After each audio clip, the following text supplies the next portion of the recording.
ایک باپ اپنے بیٹے کو شاپنگ کروانے کے لیے لے جاتا ہے بازار. وہ دکان میں بیٹھتے ہیں, کوئی چیز دیکھ رہا ہوتا ہے. بیٹا چھوٹا بچہ ہوتا ہے, بچے تو ویسے ہی تھوڑے شرارتی ہوتے ہیں.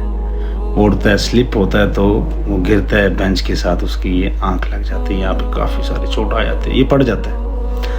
باپ جلدی سے اٹھاتا ہے, ڈاکٹر کے پاس لے جاتا ہے. ڈاکٹر کہتا ہے کہ بھائی اس کو نا اسٹچ لگیں گے. تو باپ نے کہا آنکھ کے ساتھ چوٹ ہے, ذرا دھیان سے, اگر ایسا ہو سکتا تو کر دیں. انہوں نے کہا نہیں حضرت, یہاں پر ٹانکے لگیں گے.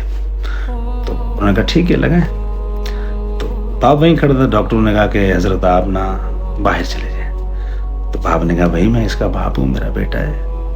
تو انہوں نے کہا نہیں, آپ کو اگر ہم جب ٹانکا لگائیں گے تو تھوڑی سی تکلیف ہوگی, تو آپ نہیں برداشت کر سکتے. انہوں نے کہا نہیں میں کر لوں گا.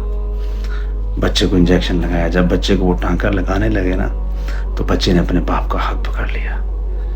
بچے نے کہا ہائے بابا. بچہ ڈر گیا تو باپ کی چیخ نکل گئی. خدا کی قسم باپ اپنے بچوں سے بہت محبت کرتا ہے, وہ صرف اظہار نہیں کر سکتا. آج کل کے لوگ جو اپنے ماں باپ کو تکلیف دیتے ہیں, باپ کو دھکے دیتے ہیں, باپ کے سامنے زبان چلاتے ہیں, مت کرو ایسا یار. باپ صرف اظہار نہیں کر سکتا, لیکن اپنے بچوں سے بہت محبت کرتا ہے. باپ کے بس میں ہو تو وہ اپنی ساری زندگی اپنے بیٹے کے نام لگاتے. وہ باپ ہے ہی ایسا. مت کیا کرو ایسا یار.